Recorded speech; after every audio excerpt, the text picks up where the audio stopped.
So I've just been having a look around the garden, formulating some plans, because I've got 3 projects in the pipeline that I'll discuss with you in a while. But for today, I want to continue with my overwinter sowing. So last week you saw me do my onions and garlic, and some weeks ago I did the leeks, so they're all in.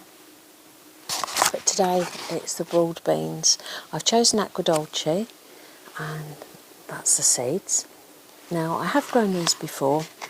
They're pretty reliable and they're hardy, so absolutely ideal for this time of year. Now, there are 3 reasons in particular why I like to overwinter my broad beans. The first reason is they mature early, and because of that they tend to be ahead of the black fly season. Now, black fly tend to feed off the young tips of the plants, so if you grow them in the spring and you get an attack, it's advisable to pinch the tips out. But if you grow them over winter, they tend to be more mature and less likely to be attacked, which is obviously a bonus. The second reason for growing them over winter is, as I said, they mature early, which means I'm likely to harvest my first beans at the end of May. And the knock-on effect of that is that they're probably going to be finished by the beginning of July, which means I can reclaim my bed to sow other crops because I have very limited space. So that's the 3 reasons why I really like to grow them over winter. So I've prepared the bed. It is the old strawberry bed. So yeah, let's go on with it. If you've not grown them before, you need to sow them about 9 inches apart in double rows. So I do them like a zigzag, and then each row needs to be at least 24 inches apart and each seed 2 inches deep. So once they're in, you water them well, and you can expect germination to take place roughly in about 10 days.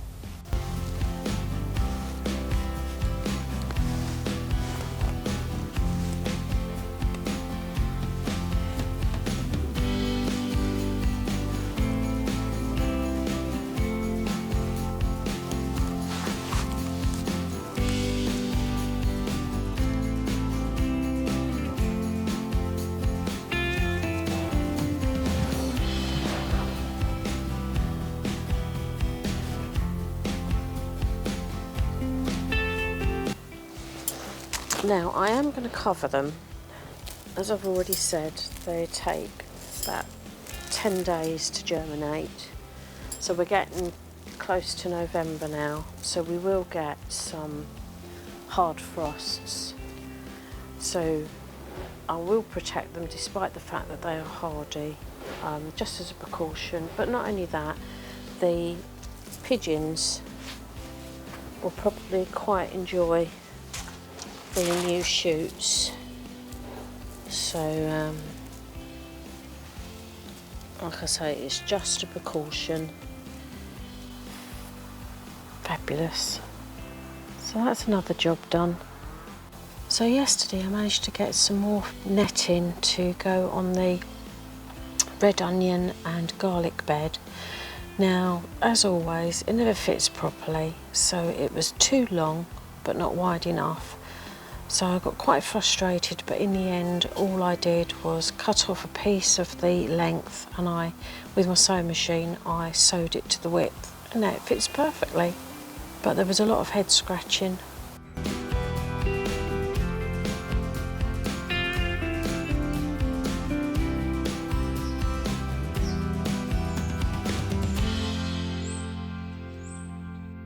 Oh, the garden's not looked like this before. I've got so much netting now.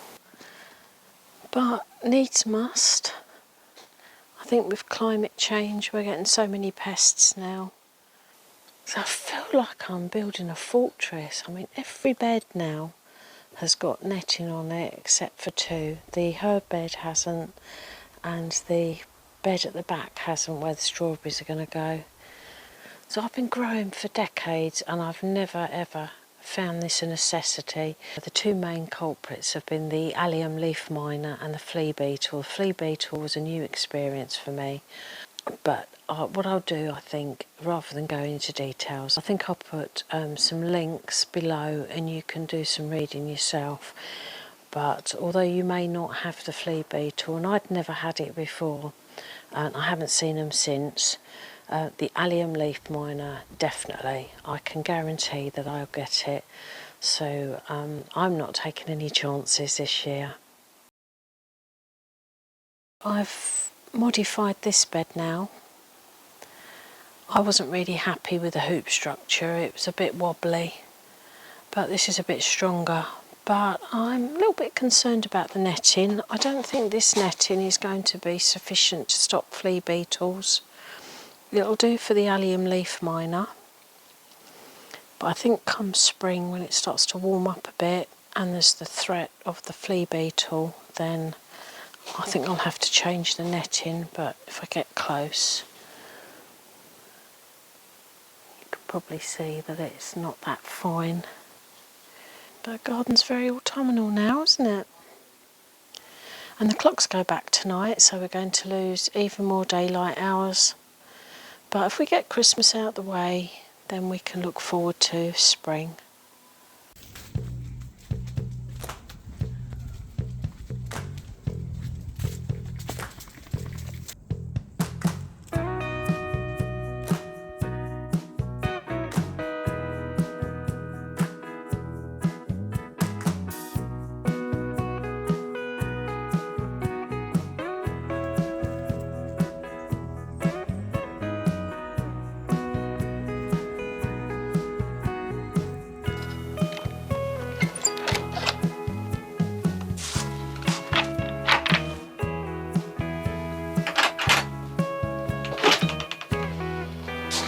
I want to make a few changes to the garden over the coming months.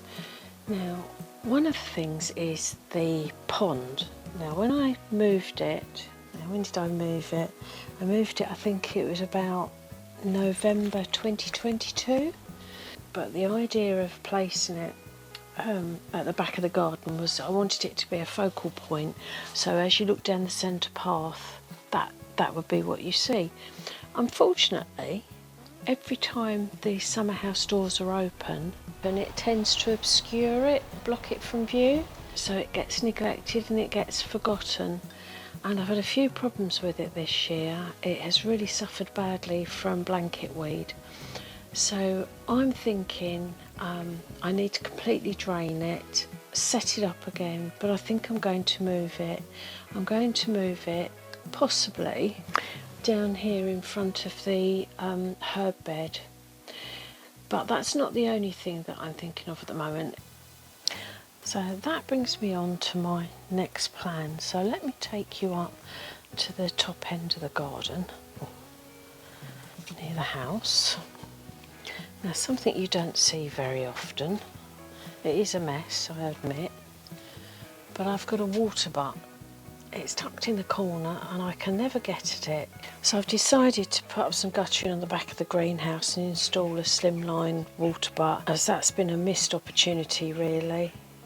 The only problem is I was thinking of putting it here, but then that would create a problem because then I'd have absolutely no access to the back of the greenhouse for any maintenance or cleaning because the composter's that side. So that gave me an idea. So let me take you back round again. I think the composter is going to be moved. That's going to go where the pond is, and the slimline water butt can then go this end of the greenhouse, and it'll be closer to all these raised beds, much more practical. So I want to show you what I've just done. I'm quite surprised myself, to be honest, but look at this. So it took me a good hour, but I've emptied the pond and I've given it a good scrub, but there was absolutely no way I could lift it, it was way too heavy. So I managed to upend it, and in a sort of a cartwheel fashion I've managed to get it from there to here, and look how level it is. I am so chuffed. So now if I I'm sitting in the summer house. I know I've got one of the doors closed, but in the future, when I'm sitting here, I'll be able to see the pond all the time.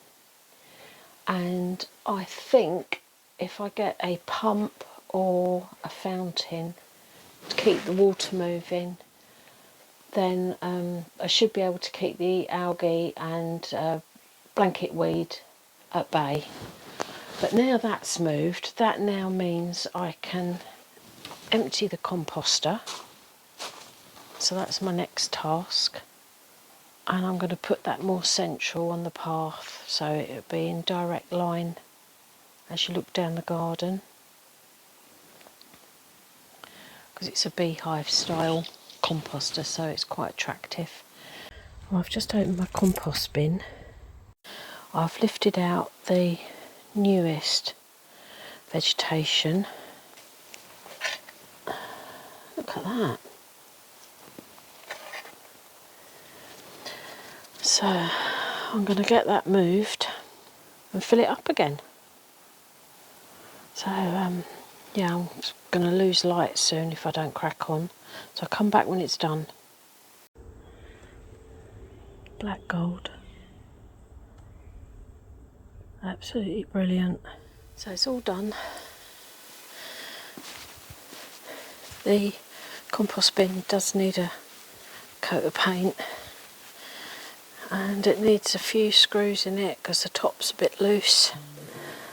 Well, that's it for now. I'm really pleased with what I've achieved this week. I've done everything that I set out to do. All that's left now of the 3 projects is to install the slimline water butt and the guttering, but that's for another day. So have a great weekend, everybody, and I'll see you in the next one. I'm Annie, and this is my kitchen garden.